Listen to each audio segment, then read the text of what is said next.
स्तवैर्वेदैः साङ्गपदक्रमोपनिषदैर्गायन्ति यं सामगा ध्यानावस्थिते तद्गतेन मनसा पश्यन्ति यं योगिनो यस्यान्तं न विदुः सुरासुरगणा देवाय तस्मै नमः देवाय तस्मै नमः। गुरुर्ब्रह्मा गुरुर्विष्णु गुरुर्देवो महेश्वरः गुरुः साक्षात् परं ब्रह्म तस्मै श्री गुरवे नमः तस्मै श्री गुरवे नमः। अतुलितबलधामं हेमशैलावदेहं दनुजवन् कृशानं ज्ञानिनामाग्रगण्यं सकलगुणनिधानं वानराणामधीशं रघुपतिप्रियभक्तं वातजातं नमामि रघुपतिप्रियभक्तं वातजातं नमामि। रामकथा के रसिकवर भक्तराजमतिधीर आयुष्वासन लीजिए तेज पुंज कपिवीर। जय जय श्री राधा रमण जय जय नवल किशोर जय गोपीचित चोर प्रभु जय जय माखन चोर जय जय माखन चोर। अनंत कोटि ब्रह्मांड नायक अकारण करुणा वरुणालय परात्पर परब्रह्म श्री कृष्ण की वांगमय छवि श्रीमद्भागवत महापुराण एवं कथा ऋषि अदृश्य रूप में विराजमान साक्षात कलिकाल के पावन देव श्री हनुमंत लाल जी महाराज के श्री चरणों में इस दास का कोटि कोटि नमन और कोटि कोटि वंदन। कार्यक्रम सत्संग प्रभात में ढेर सारा स्वागत है आप सबों का। और अभी आप देख रहे हैं ए न्यूज टेलीविजन के माध्यम से मैं जितेंद्र पारासर, और इस कार्यक्रम को हम सब मिलकर के नियमित रूप से श्रवण करते हैं बड़े आनंद के साथ हम सब मिल करके। और अभी कैमरामैन में हैं अरुण ओझा जी, इस कार्यक्रम को बड़े ही सुव्यवस्थित ढंग से सजा करके और आप सबों के समक्ष प्रस्तुतिकरण में हम सहायता कर रहे हैं। आइए हम सब विशेष रूप से आज विशेष मिल करके चर्चा कर रहे हैं। बड़े ही सुंदर श्लोक जताया कि जैसां न विद्या न तपो न दानम न चापि शीलं न गुणो न धर्मः ते मृत्युलोके भूमिभारभूता मनुष्यरूपेण मृगाः सरन्ति मनुष्यरूपेण मृगाः सरन्ति। इसका अभिप्राय बताया कि ये साम न विद्या, जीवन में हमें विद्या का नितांत जरूरी है। आजकल सबसे अधिक पैसे देखा जाए तो पैसे भी अधिक खर्च होते रहते हैं, ढेर सारे पैसे खर्च होते रहते हैं। क्यों? पढ़ाई के लिए, वो विद्या अध्ययन के लिए। फिर भी हम तो खर्च करने के लिए करते ही हैं, इसमें कतई संशय नहीं है। लेकिन बच्चे अच्छे से पढ़े तब तो उनके अंदर वो कर्मठता होनी चाहिए ना।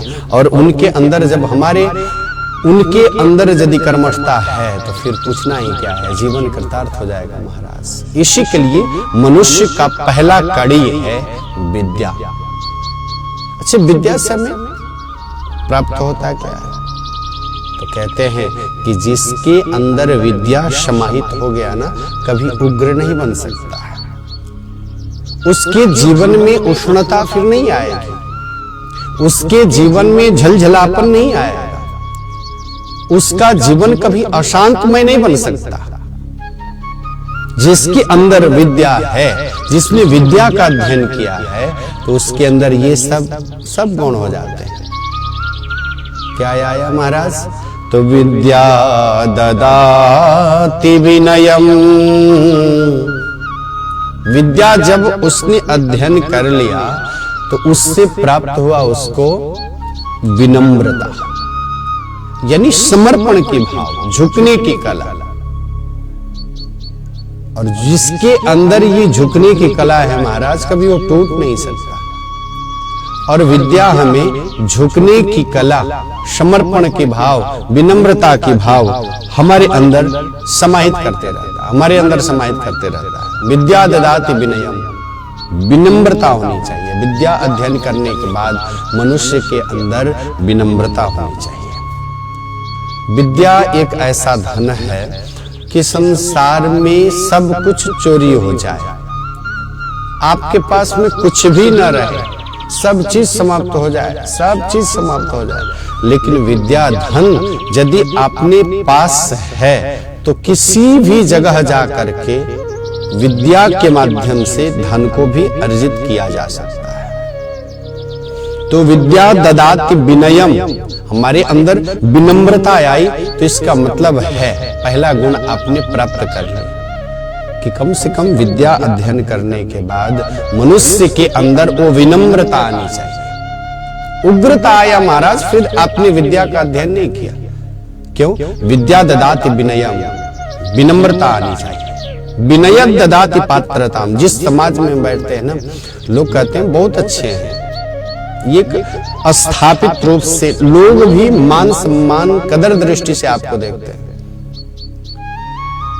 विनय ददाति पात्रतम, पात्रत्वा धनम आपनोति, फिर धन की कमी नहीं रहेगी। जब अपने अंदर उपात्रता आई ना, तो फिर धन की कमी नहीं रहेगी।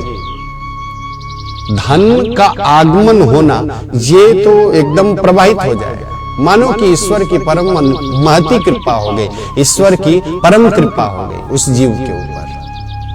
और पात्रत्वा धन मापनोति, जब हमारे अंदर पात्रता है ना, तो धन की प्राप्ति होती है। तो धन, अब बताया कि धन जब आए तो धन को हमें खर्च कहाँ करना है? तो धनात् धर्म, जो धन आए उसे हमें धर्म में लगाना चाहिए। जीवन में हमें परोपकार करना चाहिए, जीवन में हमें उपकार करना चाहिए, जीवन में हमें दूसरों को सहायता करना चाहिए। किसी ने कहा वेद व्यास महाराज, आप इतने बड़े बड़े ग्रंथ लिख रहे हैं, इतने बड़े बड़े ये पोथी लिख रहे हैं, तो ये आपका ये पढ़ेगा कौन? जीवन फिर ये तो देखने वाले तो देख, कलिकाल आ रहा है, देखने वाले तो देखते रह जाएंगे, पढ़ नहीं पाएंगे, तो फिर आप इसका निष्कर्ष तो कुछ बताइए। वेद व्यास जी ने बड़े ही सुंदर 18 पुराण का निचोड़ उन्होंने रखा कि अष्टादश पुराणेषु व्यासस्य वचनं द्वय। 18 पुराण उन्होंने लिखा, लेकिन 2 ही शब्द ला करके उसमें समाहित किया, परोपकाराय पुण्याय पापाय परपीडनाम। जीवन में दूसरे को उपकार करना, दूसरे को परोपकार करना, ये पुण्य का कार्य है। और दूसरे को सताना, दूसरे को रुलाना, यही तो अधर्म है। इसी के लिए बताया धनात् धर्मः तथा सुखम। जब अपने पास में धन आए ना, तो उसे हमें धर्म में लगाना चाहिए। और जीवन में मैंने धन लगाया है, इसी के लिए आज हमें प्राप्त हो रहा है। किसी ने बड़ी ही सुंदर बात बताई महाराज, संतों ने बात बताई। संतों ने कहा कि जीवन में कोई आपसे ठगी करता है ना, तो उस दिन बड़ा प्रसन्नता रहना चाहिए।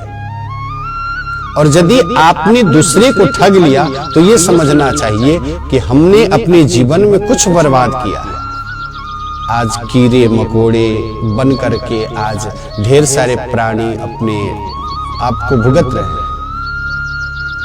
उस तन को प्राप्त करके जीवन में चल रहे हैं, झेल रहे हैं, लेकिन आज हमने कुछ किया है तो आज हमको प्राप्त हो रहा है।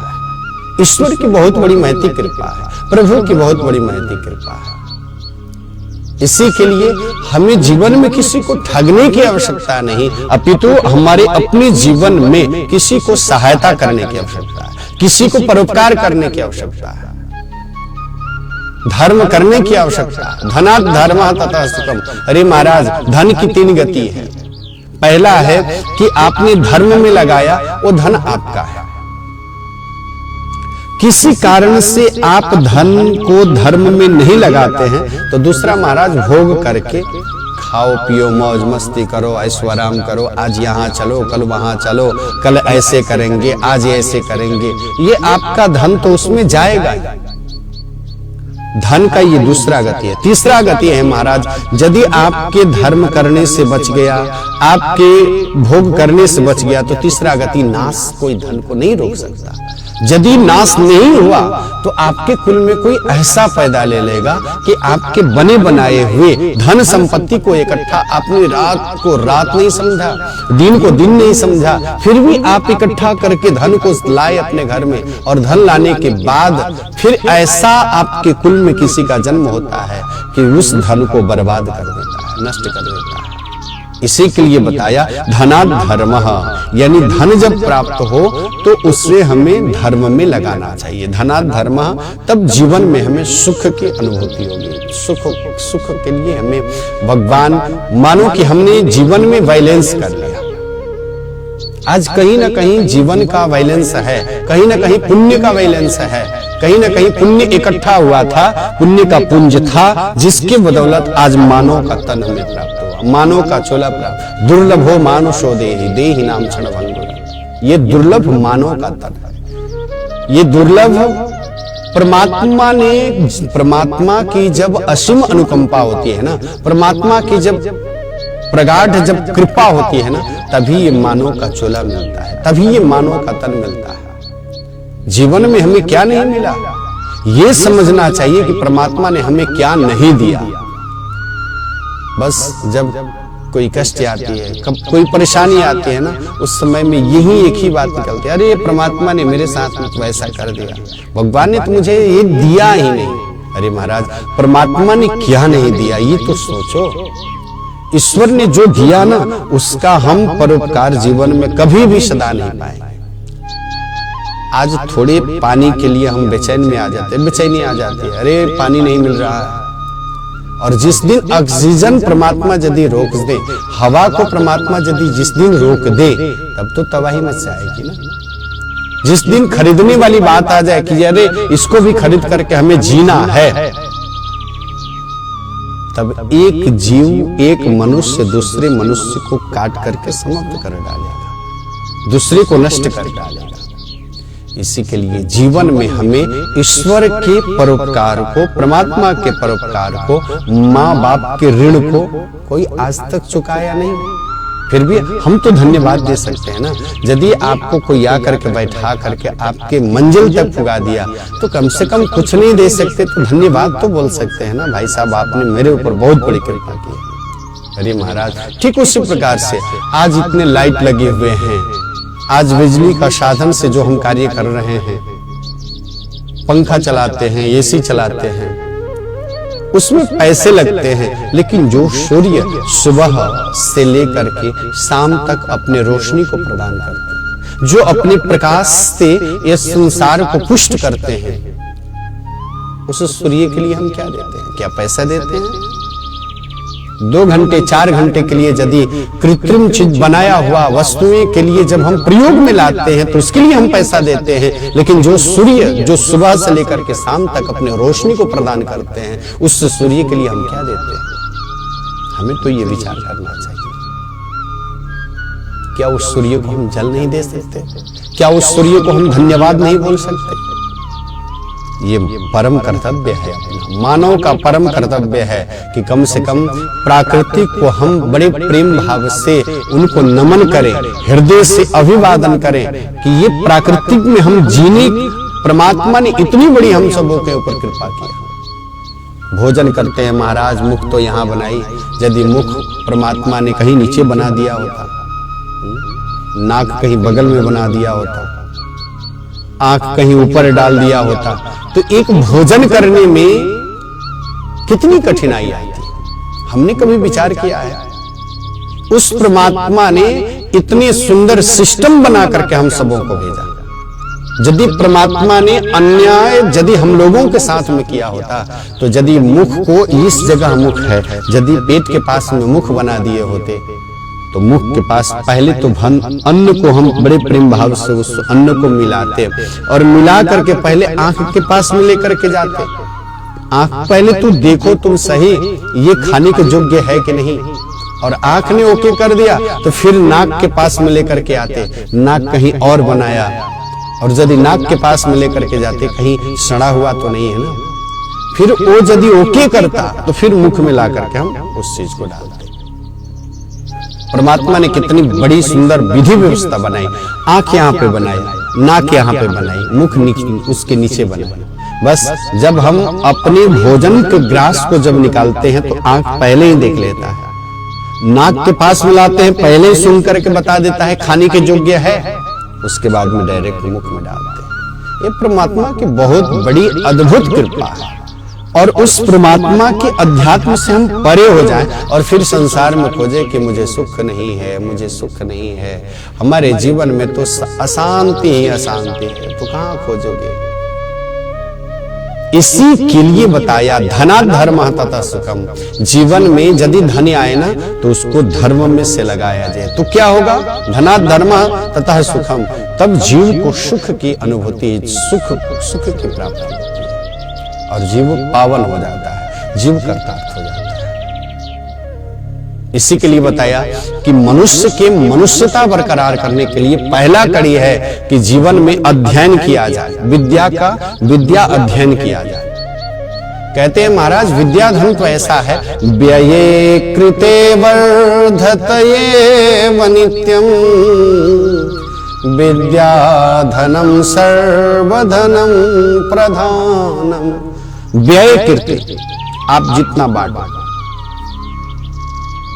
इस धन को आप जितना लोगों को बांटो, ये धन कभी समाप्त होने वाला नहीं है। विद्या धन एक ऐसा है, एक तरफ आप हीरे जवाहरात सोने चांदी सबको रख दिया जाए और दूसरी तरफ विद्या धन रख दिया जाए और दोनों को बांटना आप चालू करिए, दोनों को बांटना चालू कर दीजिए। हीरे जवाहरात सोना चांदी इत्यादि रुपये पैसे सब के सब नष्ट हो जाएंगे, लेकिन विद्या में से जिसने बांटा, जितना दिया, फिर उतना ही उसके दोबारा चौबारा आकर के मन मस्तिष्क में भर जाता है।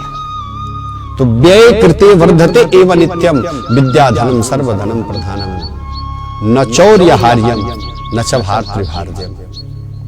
महाराज आपके घर में यदि डकैत हो जाए ना, डकैत लोग आकर के आपके ऊपर हमला बोल दे तो धन को ले सकते हैं, संपत्ति को ले सकते हैं, आपकी कमाए हुए दौलत को लेकर के जा सकते हैं। यदि भाई चाहे कि अब हिस्सा लगाया जाए, बंटवारा लगाया जाए, तो आपके धन में बंटवारा आपके भाई कर सकते हैं, इसमें कतई संशय नहीं, होता भी है। लेकिन यदि कोई कहे कि अब भाई साहब आपने तो धन का बंटवारा कर दिया, अब विद्या का बंटवारा करो, तो ये नहीं हो सकता। आपके कोई पुस्तक को चुरा सकता है, लेकिन आपके अंदर बैठे हुए ज्ञान को कोई नहीं चुरा सकता, आपके अंदर बैठी हुई उस विद्या को कोई चुरा नहीं सकता। इसी के लिए कहा कि न चौर्यहार्यम न च भातृभार्यम, भाई भी इसमें हिस्सा और बंटवारा नहीं ले सकते। व्यय कृते वर्धते नित्यम, विद्या धनम सर्वधनम प्रधानम। जितना आप व्यय करो, जितना आप बांटो, अपने ज्ञान को जितना बांटो, जितना आप बांटना प्रारंभ कर देंगे तो व्यय कृते वर्धते एव नित्यम, विद्या धनम सर्वधनम प्रधानम। इसी के लिए कहा कि विद्या धन तो ऐसा धन है कि सभी धनों में ये प्रधान धन है। इसी के लिए बताया कि जैसाम न विद्या, मनुष्य को मनुष्यता बरकरार करने के लिए, मनुष्य को पुष्ट करने के लिए पहला कड़ी उसने बताया कि विद्या का अध्ययन होना चाहिए। जीवन में विद्या, बच्चे को अच्छे शिक्षा दिया जाए, बच्चे में अच्छे संस्कार भरे जाएं। इसके लिए क्या है, बच्चे में यदि अच्छे संस्कार आए, इसके लिए पहला कड़ी है कि हमारे जीवन में विद्या का होना नितांत जरूरी है। महाराज पढ़ने के लिए तो पढ़ ही लेते हैं, लेकिन विनम्रता नहीं आई तो सब का सब बेकार। यानी आपने खूब सुंदर सब्जी बनाई, अच्छे से मसाला आपने डाला, तेल भी आपने डाला, गरम मसाला वगैरह सब अच्छे से आपने बनाया, खूब अच्छे से बनाया, यहां तक कि उसके स्वाद जहां जहां तक गया ना, उसकी खुशबू जहां जहां तक गई, लोगों ने कहा अरे कितना सुंदर, इतना सुंदर तो सब्जी बना रखा है महाराज। लेकिन किसी ने आकर के बस अधिक नहीं 5 बूंद मिट्टी का तेल ला करके किसी ने उस सब्जी में डाल दिया। बताओ फिर क्या भोजन वो सब्जी खाने के लायक रहेगा? वो तरकारी को हम अच्छे से खा सकते हैं क्या? जिसमें इतना परिश्रम लगा बनाने में, इतना मेहनत लगा उसको बनाने में, इतने मटेरियल लगे बनाने में, लेकिन किसी ने 5 बूंद ला करके मिट्टी तेल डाल दिया, तो फिर वो खाने के लायक नहीं रह जाता। सब का सब बेकार, सब का सब नष्ट, सब का सब बर्बाद। ये क्या है?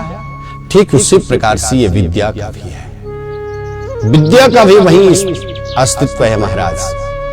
आपके अंदर विद्या आ जाए तो विनम्रता आ जाए, और जिस दिन विद्या को प्राप्त करने के बाद आपके जीवन में यदि उग्रता आई ना, तो ये समझ लीजिए कि आपने विद्या का अध्ययन नहीं किया, आपके अंदर वो विद्या समावेश नहीं हो पाई,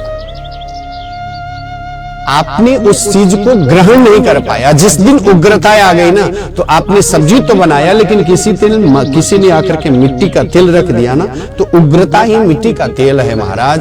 आपके जीवन में किया हुआ विद्या को जो है वो समाप्त कर देती है। सब के सब नष्ट, सब के सब बर्बाद। इसी के लिए विद्या धन जीवन में सर्वोपरि धन है, उसको अध्ययन किया जाए। बड़े ही सुंदर बात बताई महाराज।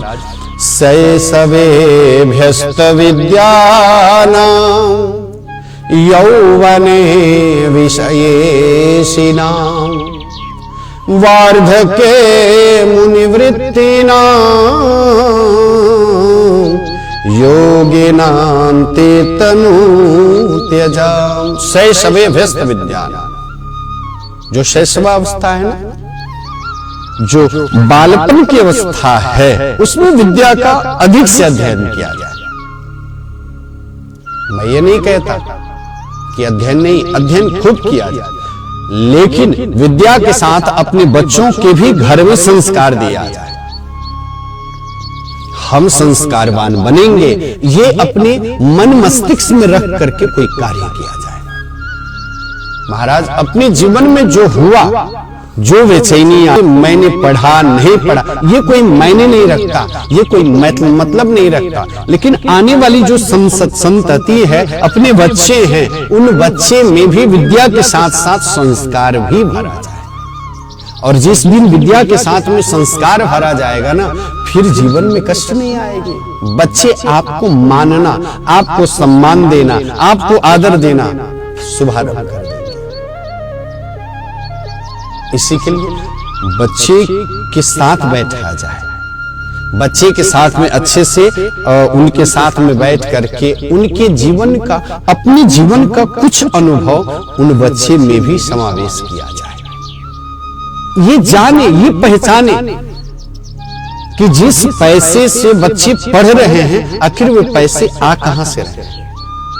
आखिर पिता कितनी परिश्रम करके, कितनी मेहनत करके, दिन को दिन नहीं समझ करके, रात्रि को रात्रि नहीं समझता है, फिर भी पैसे को इकट्ठा करके मेरे बच्चे को कहीं कष्ट न हो, मेरे बच्चे को कहीं दुख न हो, इसके लिए पैसे इकट्ठे करके मेरे बच्चे अच्छे से पढ़ पाए, मेरे बच्चे विद्या का अध्ययन अच्छे से करें। ये सब बच्चों में अपना अनुभव भी दिया जाए, डाला जाए। विद्या के साथ साथ में संस्कार भी दिया जाए बच्चों को। समय समय से प्रदारित करना भी ये जरूरी है। ढोलक से, मादल से, नगाड़े से इतने सुंदर शब्द निकलते हैं ना, लेकिन कभी कभी ताल से बेताल हो जाता है ना, तो उस पर ठपठपाया जाता है, उसको भी थोड़ा सा मारा जाता है, मार करके प्रताड़ित किया जाता है और प्रताड़ित करके उसको ट्रैक पर लाया जाता है, उसको सुर में सुर मिलाया जाता है, वो भी जरूरी होता है। ये नहीं कि बच्चों को मारने की आवश्यकता, वो नहीं, बच्चे को प्रेम किया जाए, बच्चे का प्रेम बस यहां से नीचे की तरफ होना चाहिए। लेकिन कभी कभी जब बच्चे उस ट्रैक से जब दूर हो रहे हैं ना, तो यहां से थोड़ा सा प्रताड़ित भी बच्चे को करना चाहिए और प्रेम पूर्वक अच्छे संस्कार दिया जाए बच्चे को। देखिए आने वाली जो संतति है, फिर कहना नहीं पड़ेगा कि बच्चे को हमको ये कहना नहीं पड़ेगा कि आप झुक करके किसी को प्रणाम करिए, नहीं, आपके संस्कार से संस्कारवान हो करके वो जो है आनंद पूर्वक अपने जीवन को व्यतीत करेगा। ये कला है महाराज विद्या, और जिसके अंदर विद्या आ गई ना, तो विद्या ददाति विनयम, विनम्रता आ गई तो जीवन में मनुष्य को मनुष्यता बरकरार करने के लिए उसने पहला कदम, पहला कड़ी, उसने अपनी मनुष्यता को मनुष्यता बरकरार करने के लिए पहला सीढ़ी उसने पार कर गया। कुछ भी नहीं है, कहीं कुछ भी नहीं है, लेकिन फिर भी आपके अंदर वो विद्या है ना, तो विद्या सर्वोपरि है, सर्वोपरि धन है। इसी के लिए विद्या का जीवन में अध्ययन करना, विद्या को अपने मन मस्तिष्क में ला करके बैठाना, ईश्वर की भी महती कृपा है, परमात्मा की भी महती कृपा है। विद्या का अध्ययन किया जाए महाराज, बार बार पढ़ा जाए। कितने लोगों से ये शिकायत आती है, अरे हम तो पढ़ते हैं महाराज, लेकिन क्या करें, मन मस्तिष्क में बैठ ही नहीं पाता। कैसे बैठ पाएगा? अपना स्वभाव तो इतना ना चंचल है, इतना ना चंचल हो गया, इतना ना चंचल हो गया कि जिसको हम जिस विद्या को अध्ययन करते हैं, जिस विद्या को पढ़ते हैं, मन मस्तिष्क में आकर के नहीं बैठता। संसार के विषय वस्तुएं आकर के मन मस्तिष्क में बैठ जाता। जितना प्रेम हम अपने मोबाइल से करते हैं ना, ठीक उतना ही प्रेम यदि उस पुस्तक से किया जाए, अपने विषय से किया जाए, देखिए बैठाने की फिर आवश्यकता नहीं है, वो आकर के खुद ही आपके मन मस्तिष्क में आकर के इतनी अच्छे से बैठ जाएंगे कि आप विद्या का अध्ययन करके आप विद्वान हो सकते हैं। संसार के फालतू वस्तुओं में मिले जा करके हम अपने आप को समावेश कर देते हैं, थोड़ा ये देखो, थोड़ा वो देखो, करते करते करते अपने जीवन भी वैसा ही बना देते हैं। आवश्यकता नहीं है, हमें पढ़ना है इस वस्तु को, इस पाठ को हम अपने मन मस्तिष्क में रखना चाहते हैं, बस अपना मिशन बनाइए, अपना संकल्प बनाइए और सरस्वती जी का स्मरण करके और बस उससे पढ़ना स्टार्ट करिए, कृपा होगी। वरदराज भट्टाचार्य ने कितने बार ये समझा, बार बार पाठ पढ़ाया गया, लेकिन मन मस्तिष्क में नहीं आया महाराज। एक दिन ऐसा समय आया कि खुद को उन्होंने देखा कि अरे हम तो सबको छोड़ करके जा रहे हैं, अब तो मुझे पढ़ने के लिए तो पढ़ना ही नहीं आता। और वही वरदराज भट्टाचार्य महाराज जब देखे कि अरे ये कुएं में स्त्रियां पानी भर रही हैं डोरी से, और जहां से डोरी निकल रहा है ना, वहां पे निशान, पत्थर पे भी निशान पड़ गए, पत्थर पे भी निशान पड़ गए। उनको ऐसा शिक्षा प्राप्त हुआ कि हम भी यदि जीवन में बार बार पढ़ेंगे, बार बार पढ़ेंगे, तो एक न एक दिन वही पाठ हमारे मन मस्तिष्क में आकर के भर जाएगा। जब पत्थर पे रस्सी से चिन्ह हो सकता है, रस्सी से उस पत्थर पे भी घिसा जा सकता है, तो पाठ पढ़ा हुआ, बार बार किया हुआ, बार बार पढ़ा हुआ पाठ अपने मन मस्तिष्क में आकर के क्यों नहीं बैठेगा? अवश्य बैठेगा, परंतु आपका संकल्प दृढ़ होना चाहिए। आपका संकल्प बशर्ते एक नवीनतम मार्ग को लेकर के जाए। हाँ, ये कार्य मुझे करना है, इस विद्या का अध्ययन मुझे करना है, बस आपका दृढ़ संकल्प ही आपके मंजिल की तरफ लेकर के जाएगा। और दृढ़ संकल्प नहीं है चलो बैठ करके थोड़ा पढ़ लेते हैं बस, अब थोड़ी देर में तो आपको आलस्य आई महाराज, आलस्य में आप जत गए। फिर हुआ क्या, थोड़ा सा मोबाइल चला ले तो उसमें भी आपका समय धीरे धीरे थोड़ा सो जाए, फिर आप अच्छे से नहीं अध्ययन कर पाओ। इसी के लिए अपना लक्ष्य बना करके विद्या का अध्ययन करना, और विद्या यदि अपने अंदर समावेश हुआ तो मनुष्य का पहला कड़ी, पहला कदम आपने जिस सीढ़ी पे रखा ना उसको आप पार कर गए। दूसरा आता है तप। तप का क्या महत्व है, आने वाले सत्र में मैं जितेंद्र पाराशर ए न्यूज टेलीविजन के माध्यम से पुनः आप सबों के समक्ष जरूर उपस्थित होंगे। क्रमशः आप इस कार्यक्रम को, कार्यक्रम सत्संग प्रभात को आप देखिए, सुनिए, श्रवण करिए, और अपने माध्यम से जितने लोगों में होता है ना बताया जाए, शेयर किया जाए। इसी शुभ संदेशों के साथ आने वाले सत्र में मैं जितेंद्र पाराशर, कैमरामैन अनिल ओझा जी के साथ पुनः आप सबों के समक्ष कार्यक्रम सत्संग प्रभात में हम सब मिल करके जरूर आएंगे। कार्यक्रम सत्संग प्रभात आप बड़े ही आनंद के साथ, निरंतर धारा प्रवाह के साथ आप श्रवण कर रहे हैं, और कार्यक्रम सत्संग प्रभात में हम आप सबों के समक्ष राशिफल भी लेकर के आएंगे, साप्ताहिक राशिफल। कार्यक्रम सत्संग प्रभात आप श्रवण किए उसके लिए ढेर सारा धन्यवाद। आने वाले सत्र में पुनः हमारे कैमरे के साथ इतने सुव्यवस्थित बना करके आप सबों के समक्ष प्रेषित करने में सहायता किए अनिल ओझा जी, उसके लिए भी ढेर सारा धन्यवाद। जितेंद्र पाराशर को विदा दीजिए और देखते रहिए ए न्यूज टेलीविजन। जय श्री राधा, जय श्री कृष्ण।